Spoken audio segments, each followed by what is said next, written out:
أعوذ بالله من الشيطان الرجيم. بسم الله الرحمن الرحيم. قد سمع الله قول التي تجادلك في زوجها وتشتكي إلى الله والله يسمع تحاوركما إن الله سميع بصير. الذين يظاهرون منكم من نسائهم ما هن أمهاتهم إن أمهاتهم إلا اللائي ولدنهم وإنهم ليقولون منكرا من القول وزورا وإن الله لعفو غفور. والذين يظاهرون من نسائهم ثم يعودون لما قالوا فتحرير رقبة من قبل أن يتماسا ذلكم توعظون به والله بما تعملون خبير. فمن لم يجد فصيام شهرين متتابعين من قبل أن يتماسا فمن لم يستطع فإطعام 60 مسكينا ذلك لتؤمنوا بالله ورسوله وتلك حدود الله وللكافرين عذاب أليم. إن الذين يحادون الله ورسوله كبتوا كما كبت الذين من قبلهم وقد أنزلنا آيات بينات وللكافرين عذاب مهين. يوم يبعثهم الله جميعا فينبئهم بما عملوا أحصاه الله ونسوه والله على كل شيء شهيد. ألم تر أن الله يعلم ما في السماوات وما في الأرض ما يكون من نجوى 3 إلا هو رابعهم ولا 5 إلا هو سادسهم ولا أدنى من ذلك ولا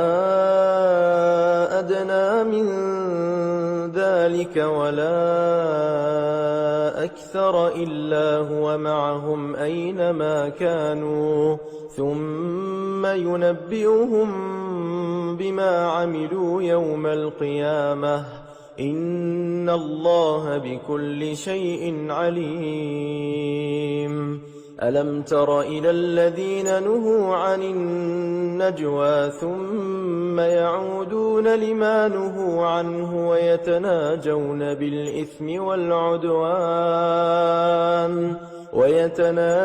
بالإثم والعدوان ومعصية الرسول وإذا جاءوك حيوك بما لم يحيك به الله ويقولون في أنفسهم لولا يعذبنا الله بما نقول حسبهم جهنم يصلونها فبئس المصير. يا أيها الذين آمنوا إذا تناجيتم فلا تتناجوا بالإثم والعدوان ومعصية الرسول وتناجوا بالبر والتقوى واتقوا الله الذي إليه تحشرون إنما النجوى من الشيطان ليحزن الذين آمنوا وليس بضارهم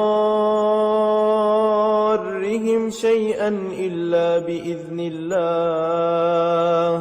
وعلى الله فليتوكل المؤمنون يا أيها الذين آمنوا إذا قيل لكم تفسحوا في المجالس فافسحوا يفسح الله لكم وإذا قيل انشزوا فانشزوا يرفع الله الذين آمنوا منكم والذين أوتوا العلم درجات والله بما تعملون خبير يا أيها الذين آمنوا إذا ناجيتم الرسول فقدموا بين يدي نجواكم صدقة ذلك خير لكم وأطهر فإن لم تجدوا فإن الله غفور رحيم أأشفقتم أن تقدموا بين يدي نجواكم صدقات فإذ لم تفعلوا وتاب الله عليكم فأقيموا الصلاة وآتوا الزكاة وأطيعوا الله ورسوله والله خبير بما تعملون ألم تر إلى الذين تولوا قوما غضب الله عليهم ما هم منكم ولا منهم ويحلفون على الكذب وهم يعلمون أعد الله لهم عذابا شديدا إنهم ساء ما كانوا يعملون اتخذوا أيمانهم جنة فصدوا عن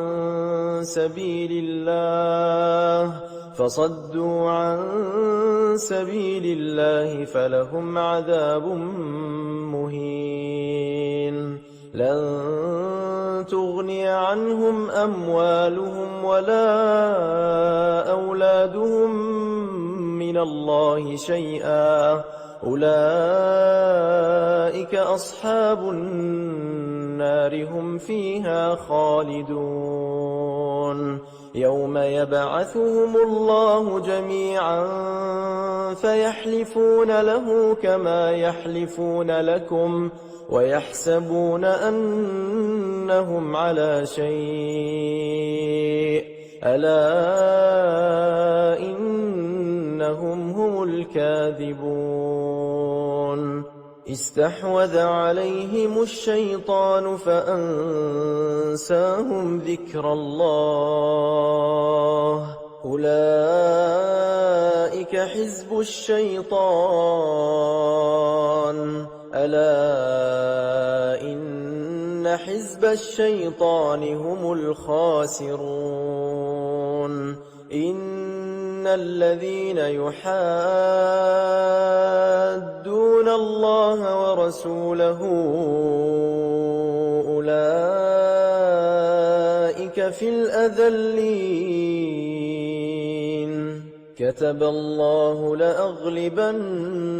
أنا ورسلي إن الله قوي عزيز لا تجد قوما يؤمنون بالله واليوم الآخر يوادون من حاد الله ورسوله ولو كانوا آباءهم أو أبناءهم إخوانهم أو عشيرتهم أولئك كتب في قلوبهم الإيمان وأيدهم بروح منه ويدخلهم جنات تجري من تحتها الأنهار خالدين فيها رضي الله عنهم ورضوا عنه أولئك حزب الله ألا إن حزب الله هم المفلحون بسم الله الرحمن الرحيم سبح لله ما في السماوات وما في الأرض وهو العزيز الحكيم هو الذي أخرج الذين كفروا من أهل الكتاب من ديارهم لأول الحشر ما ظننتم أن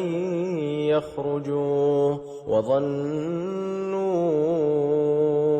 أنهم مانعتهم حصونهم من الله فأتاهم الله من حيث لم يحتسبوا وقذف في قلوبهم الرعب يخربون بيوتهم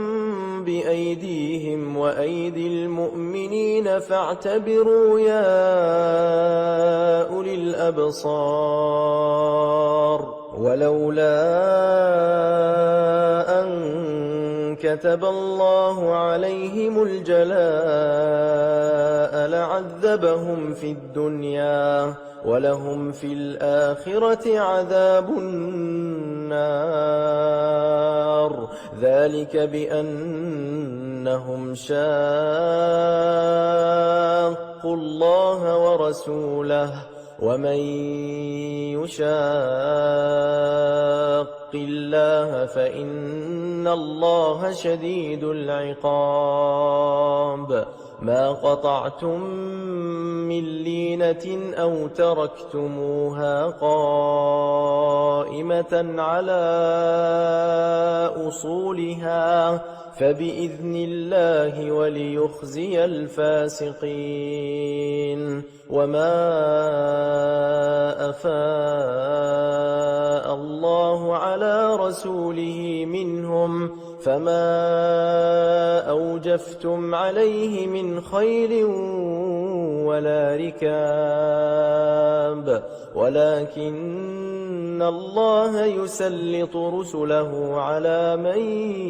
يشاء والله على كل شيء قدير ما أفاء الله على رسوله من أهل القرى فلله وللرسول ولذي القربى واليتامى والمساكين وابن السبيل كي لا يكون دولة بين الأغنياء منكم وما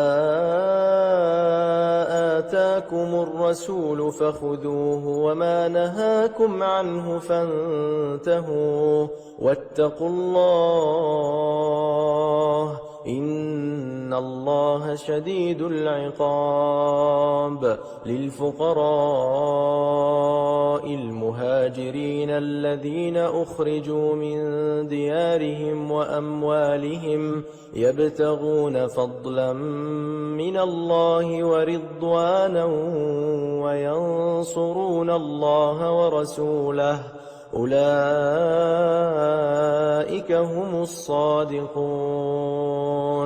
والذين تبوأوا الدار والإيمان من قبلهم يحبون من هاجر إليهم ولا يجدون في صدورهم حاجة مما أوتوا ويؤثرون على أنفسهم ولو كان بهم خصاصة ومن يوق شح نفسه فأولئك هم المفلحون والذين جاءوا من بعدهم يقولون ربنا اغفر لنا ولإخواننا الذين سبقونا بالإيمان ولا تجعل في قلوبنا غلا للذين آمنوا ربنا إنك رؤوف رحيم. ألم تر إلى الذين نافقوا يقولون لإخوانهم الذين كفروا من أهل الكتاب لئن أخرجتم لنخرجن معكم ولا نطيع فيكم أحدا أبدا وإن قوتلتم لننصرنكم والله يشهد إنهم لكاذبون. لئن أخرجوا لا يخرجون معهم ولئن قوتلوا لا ينصرونهم ولئن نصروهم ليولن الأدبار ثم لا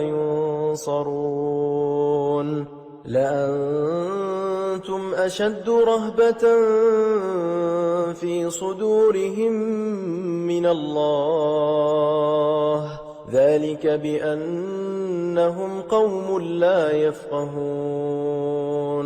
لا يقاتلونكم جميعا إلا في قرى محصنة أو من وراء جدر بأسهم بينهم شديد تحسبهم جميعا وقلوبهم شتى ذلك بأنهم قوم لا يعقلون. كمثل الذين من قبلهم قريبا ذاقوا وبال أمرهم ولهم عذاب أليم. كمثل الشيطان إذ قال للإنسان اكفر فلما كفر قال إني بريء منك إني أخاف الله رب العالمين. فكان عاقبتهما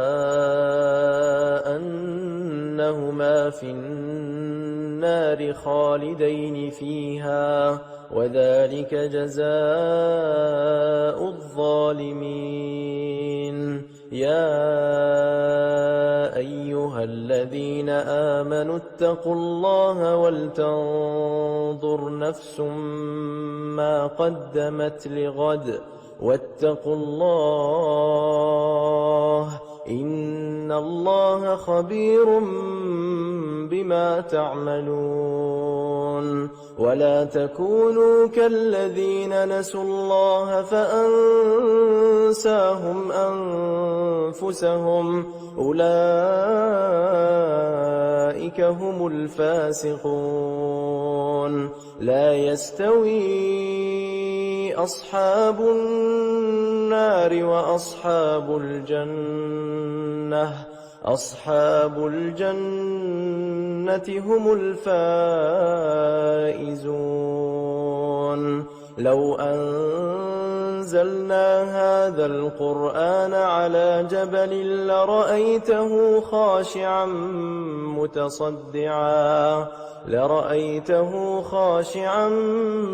متصدعا من خشية الله.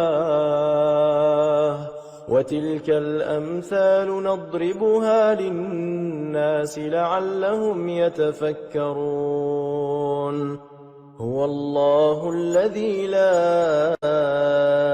إله إلا هو عالم الغيب والشهادة هو الرحمن الرحيم. هو الله الذي لا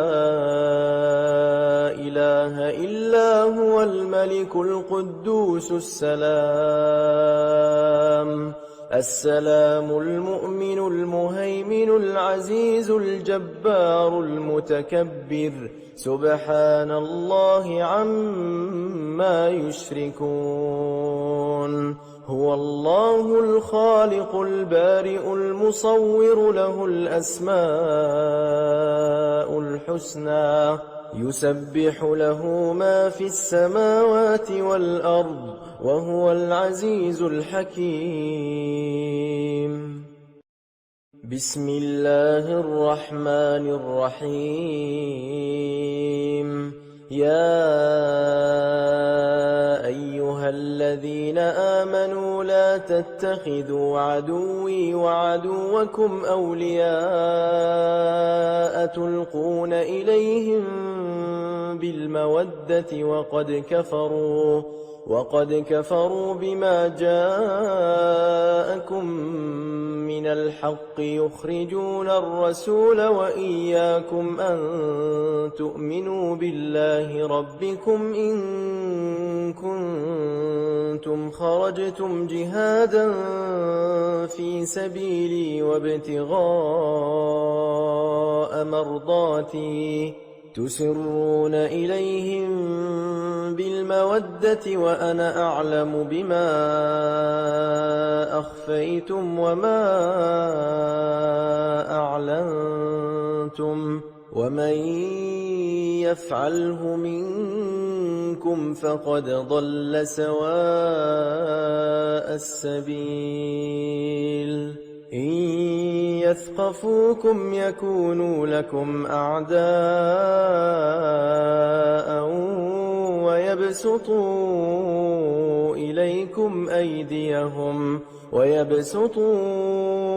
إليكم أيديهم وألسنتهم بالسوء وودوا لو تكفرون. لن تنفعكم أرحامكم ولا أولادكم يوم القيامة يفصل بينكم والله بما تعملون بصير. قد كانت لكم أسوة حسنة في إبراهيم والذين معه إذ قالوا لقومهم إنا براء منكم ومما تعبدون من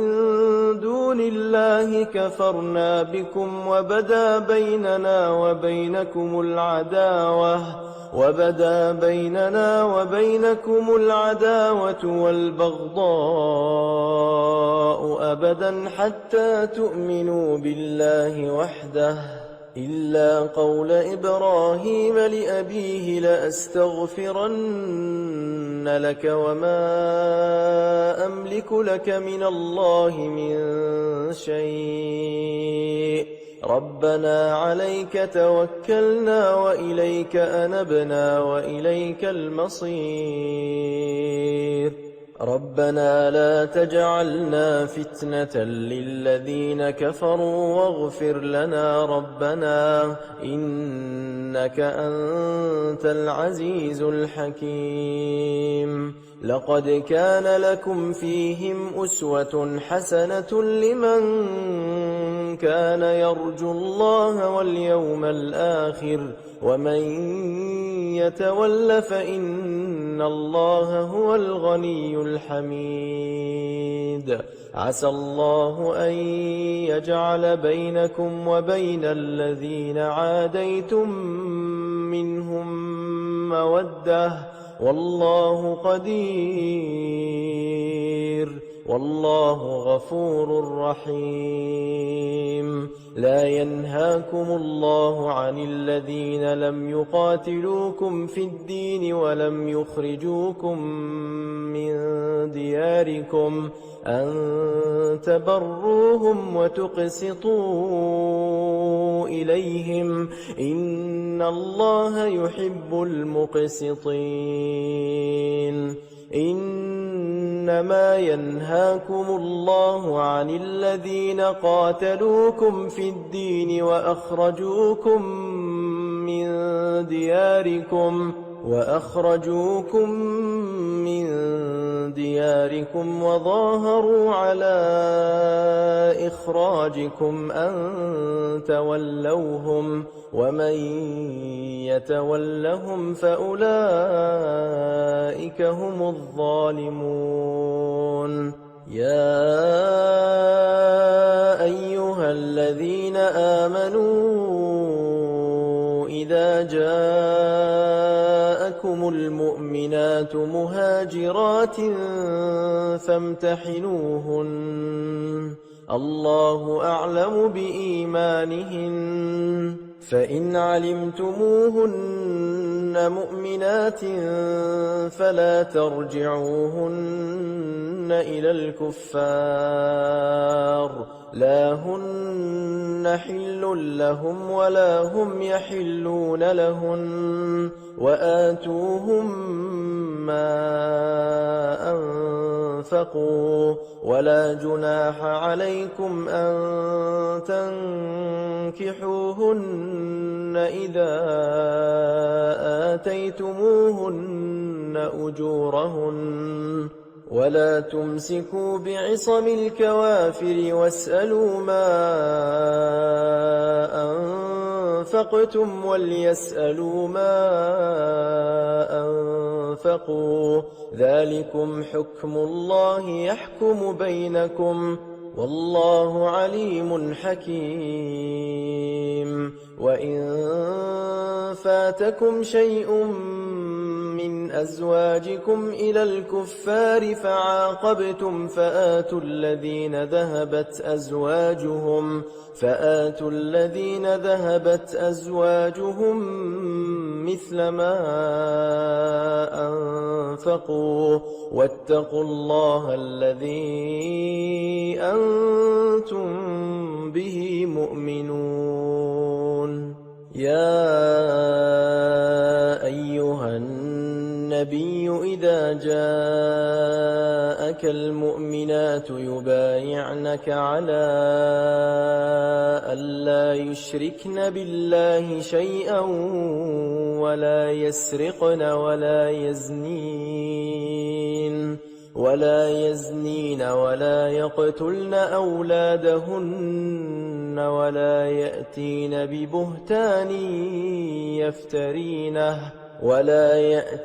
ببهتان يفترينه بين أيديهن وأرجلهن ولا يعصينك في معروف فبايعهن واستغفر لهن الله إن الله غفور رحيم يا أيها الذين آمنوا لا تتولوا قوما غضب الله عليهم قد يئسوا من الآخرة كما يئس الكفار من أصحاب القبور بسم الله الرحمن الرحيم سبح لله ما في السماوات وما في الأرض وهو العزيز الحكيم يا أيها الذين آمنوا لم تقولون ما لا تفعلون كبر مقتا عند الله أن تقولوا ما لا تفعلون إن الله يحب الذين يقاتلون في سبيله صفا كأنهم بنيان مرصوص وإذ قال موسى لقومه يا قوم لم تؤذونني وقد تعلمون أني رسول الله إليكم فلما زاغوا أزاغ الله قلوبهم والله لا يهدي القوم الفاسقين وإذ قال عيسى ابن مريم يا بني إسرائيل إني رسول الله إليكم مصدقا لما بين يدي من التوراة ومبشرا برسول يأتي من بعد اسمه أحمد فلما جاءهم بالبينات قالوا هذا سحر مبين ومن أظلم ممن افترى على الله الكذب وهو يدعى إلى الإسلام والله لا يهدي القوم الظالمين يريدون ليطفئوا نور الله بأفواههم والله متم نوره ولو كره الكافرون هو الذي أرسل رسوله بالهدى ودين الحق ليظهره على الدين كله ولو كره المشركون يا أيها الذين آمنوا هل أدلكم على تجارة تنجيكم من عذاب أليم تؤمنون بالله ورسوله وتجاهدون في سبيل الله بأموالكم وأنفسكم ذلكم خير لكم إن كنتم تعلمون يغفر لكم ذنوبكم ويدخلكم جنات تجري من تحتها الأنهار ومساكن طيبة في جنات عدن ذلك الفوز العظيم وأخرى تحبونها نصر من الله وفتح قريب وبشر المؤمنين يا أيها الذين آمنوا كونوا أنصار الله كما قال عيسى ابن مريم للحواريين من أنصاري إلى الله قال الحواريون نحن أنصار الله فآمنت طائفة من بني إسرائيل وكفرت طائفة فأيدنا الذين آمنوا على عدوهم فأصبحوا ظاهرين بسم الله الرحمن الرحيم يسبح لله ما في السماوات وما في الأرض الملك القدوس العزيز الحكيم هو الذي بعث في الأميين رسولا منهم يتلو عليهم آياته ويزكيهم ويعلمهم الكتاب والحكمة وإن كانوا من قبل لفي ضلال مبين وآخرين منهم لما يلحقوا بهم وهو العزيز الحكيم ذلك فضل الله يؤتيه من يشاء والله ذو الفضل العظيم مثل الذين حملوا التوراة ثم لم يحملوها كمثل الحمار يحمل أسفارا بئس مثل القوم الذين كذبوا بآيات الله والله لا يهدي القوم الظالمين قل يا أيها الذين هادوا إن زعمتم أنكم أولياء لله من دون الناس فتمنوا الموت إن كنتم صادقين ولا يتمنونه أبدا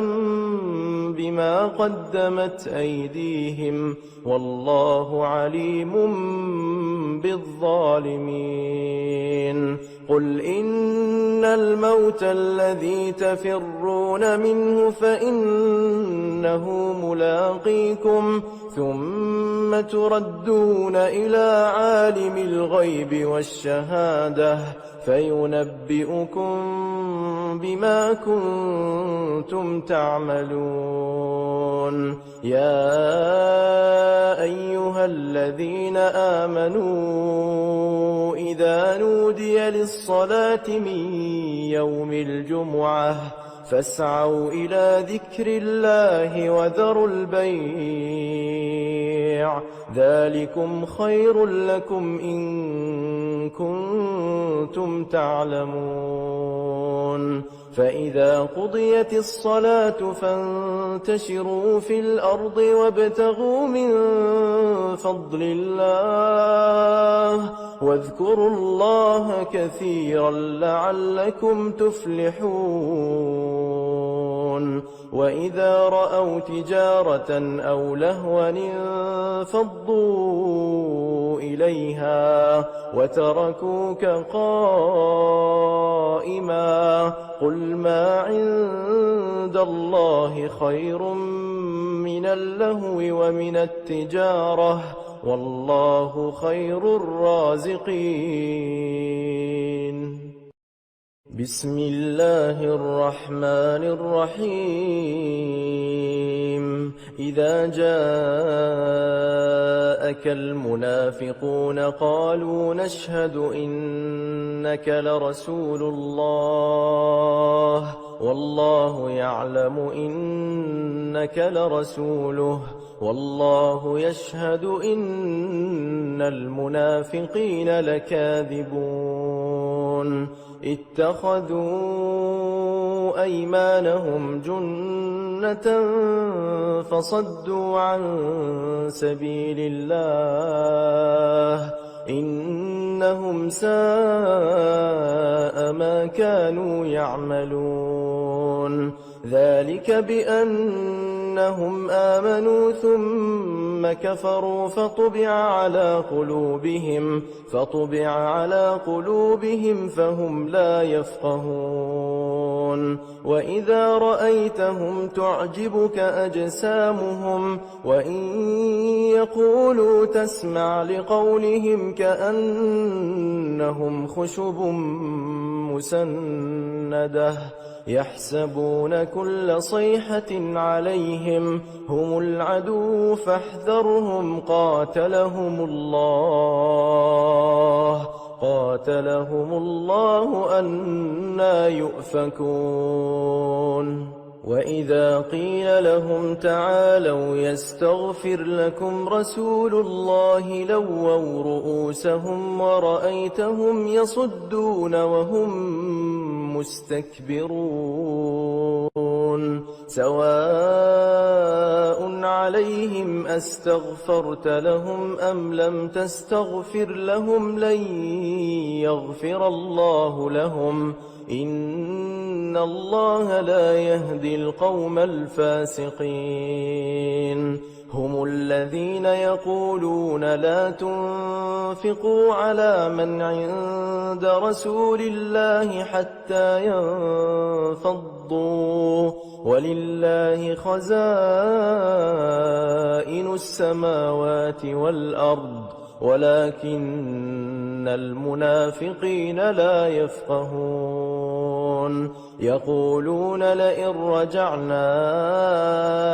إلى المدينة ليخرجن الأعز منها الأذل ولله العزة ولرسوله وللمؤمنين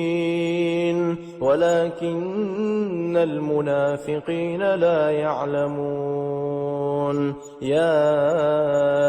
أيها الذين آمنوا لا تلهكم أموالكم ولا أولادكم عن ذكر الله ومن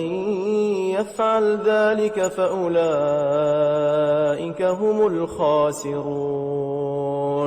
وأنفقوا مما رزقناكم من قبل أن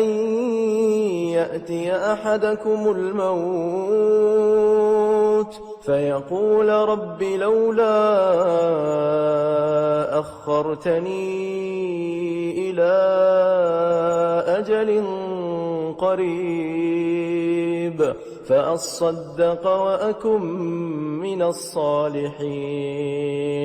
ولن يؤخر الله نفسا إذا جاء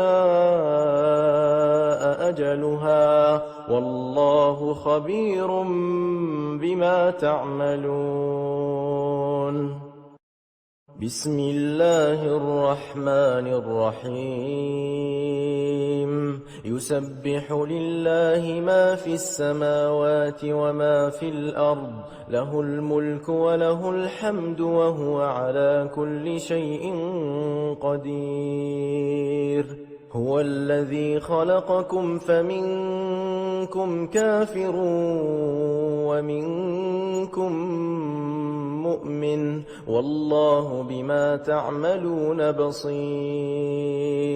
خلق السماوات والأرض بالحق وصوركم فأحسن صوركم وإليه المصير.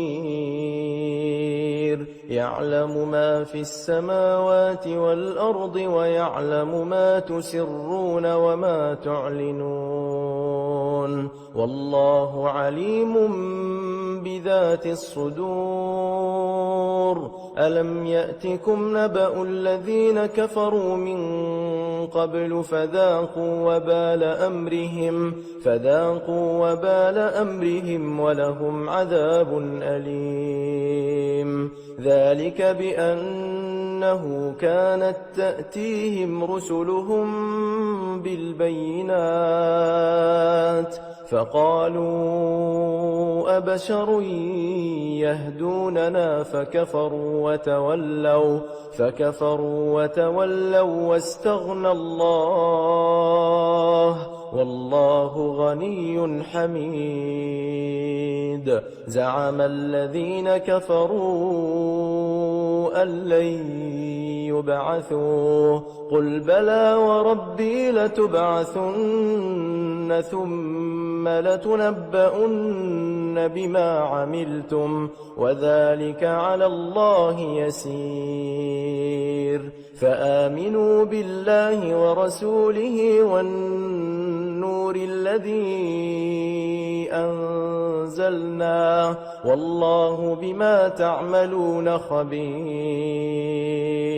يوم يجمعكم ليوم الجمع ذلك يوم التغابن ومن يؤمن بالله ويعمل صالحا يكفر عنه سيئاته ويدخله جنات تجري من تحتها الأنهار خالدين فيها أبدا ذلك الفوز العظيم. والذين كفروا وكذبوا بآياتنا أولئك أصحاب النار خالدين فيها وبئس المصير. ما أصاب من مصيبة إلا بإذن الله ومن يؤمن بالله يهد قلبه والله بكل شيء عليم. وأطيعوا الله وأطيعوا الرسول الرَّسُولِ فَإِن تَوَلَّيْتُمْ فَإِنَّمَا عَلَى رَسُولِنَا الْبَلَاغُ الْمُبِينُ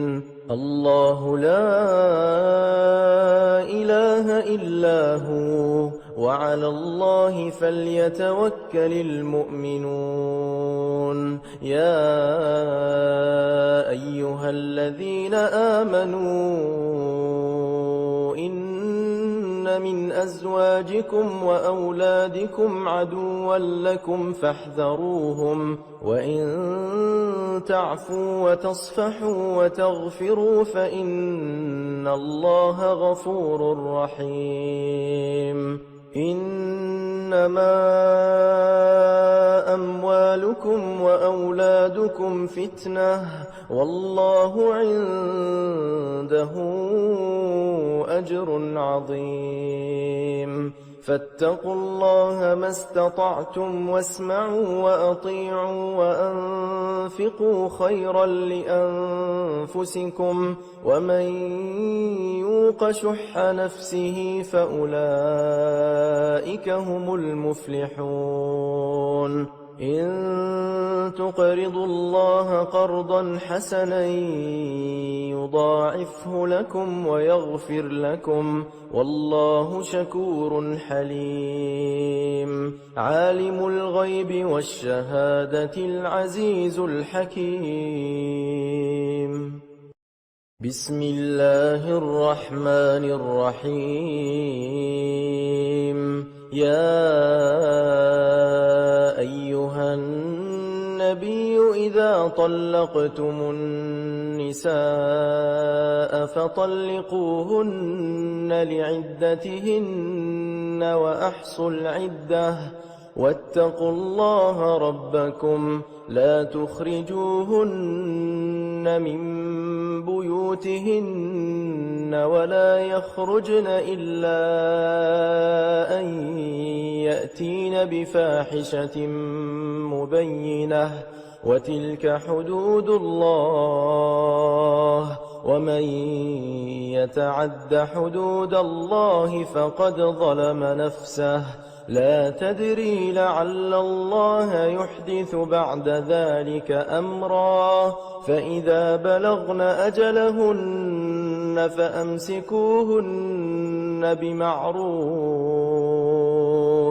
فأمسكوهن بمعروف أو فارقوهن بمعروف وأشهدوا ذوي عدل منكم وأقيموا الشهادة لله ذلكم يوعظ به من كان يؤمن بالله واليوم الآخر ومن يتق الله يجعل له مخرجا ويرزقه من حيث لا يحتسب ومن يتوكل على الله فهو حسبه إن الله بالغ أمره قد جعل الله لكل شيء قدرا واللائي يئسن من المحيض من نسائكم إن ارتبتم فعدتهن 3 أشهر واللائي لم يحضن وأولات الأحمال أجلهن أن يضعن حملهن ومن يتق الله يجعل له من أمره يسرا ذلك أمر الله أنزله إليكم ومن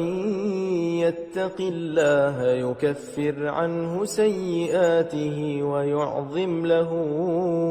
أجرا أسكنوهن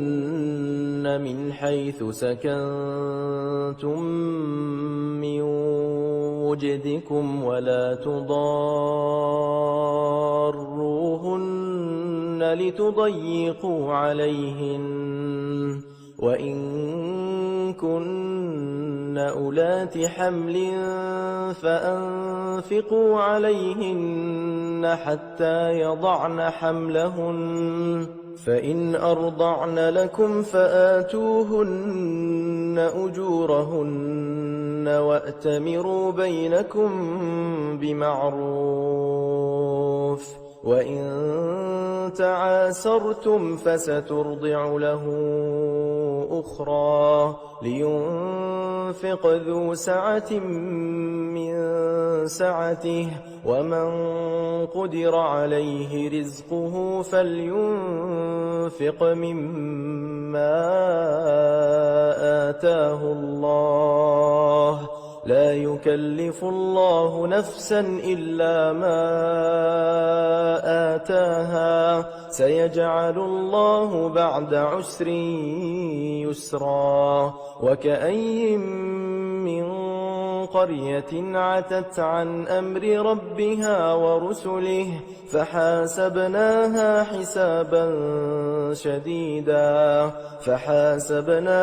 حسابا شديدا وعذبناها عذابا نكرا فذاقت وبال أمرها وكان عاقبة أمرها خسرا أعد الله لهم عذابا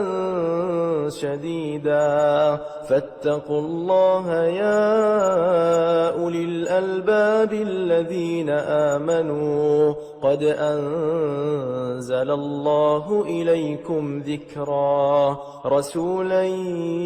يتلو عليكم آيات الله مبينات ليخرج الذين آمنوا وعملوا الصالحات من الظلمات إلى النور ومن يؤمن بالله ويعمل صالحا يدخله جنات تجري من تحتها الأنهار خالدين فيها أبدا قد أحسن الله له رزقا الله الذي خلق 7 سماوات ومن الأرض مثلهن يتنزل الأمر بينهن لتعلموا أن الله على كل شيء قدير وأن الله قد أحاط بكل شيء علما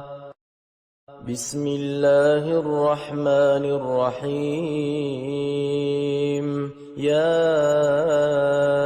أيها النبي لم تحرم ما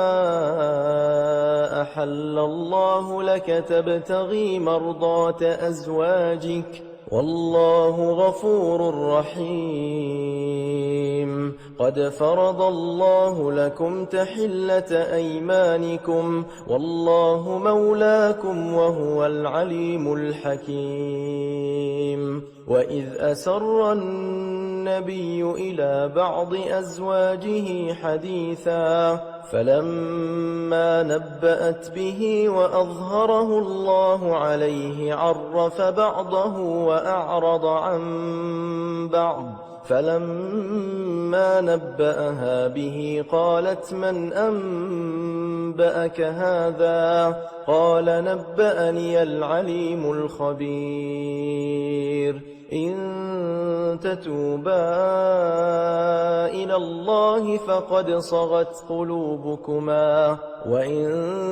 تظاهرا عليه فإن الله هو مولاه وجبريل وصالح المؤمنين والملائكة بعد ذلك ظهير عسى ربه إن طلقكن أن يبدله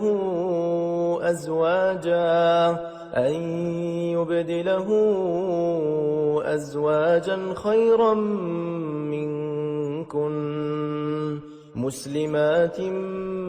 مؤمنات قانتات تائبات عابدات سائحات ثيبات وأبكارا يا أيها الذين آمنوا قوا أنفسكم وأهليكم نارا وقودها الناس والحجارة عليها ملائكة غلاظ شداد لا يعصون الله ما أمرهم ويفعلون ما يؤمرون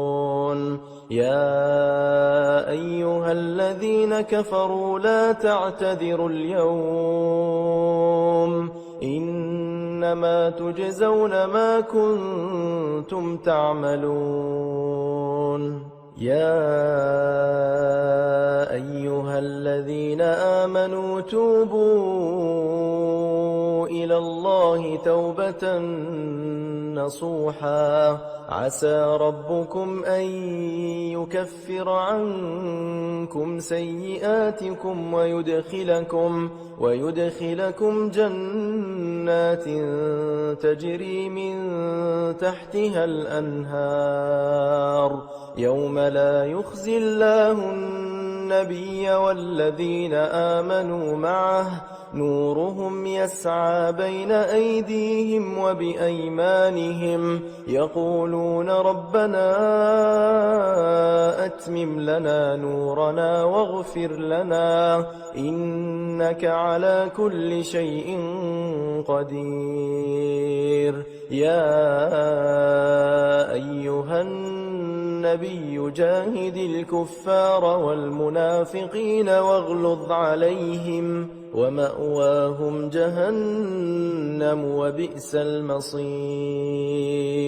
ضرب الله مثلا للذين كفروا امرأة نوح وامرأة لوط كانتا تحت عبدين من عبادنا صالحين فخانتاهما فلم يغنيا عنهما من الله شيئا وقيل ادخلا النار مع الداخلين وضرب الله مثلا للذين آمنوا امرأة فرعون إذ قالت رب ابن لي عندك بيتا في الجنة ونجني من فرعون وعمله ونجني من القوم الظالمين ومريم ابنة عمران التي أحصنت فرجها فنفخنا فيه من روحنا وصدقت بكلمات ربها وكتبه وكانت من القانتين. اللهم صل على محمد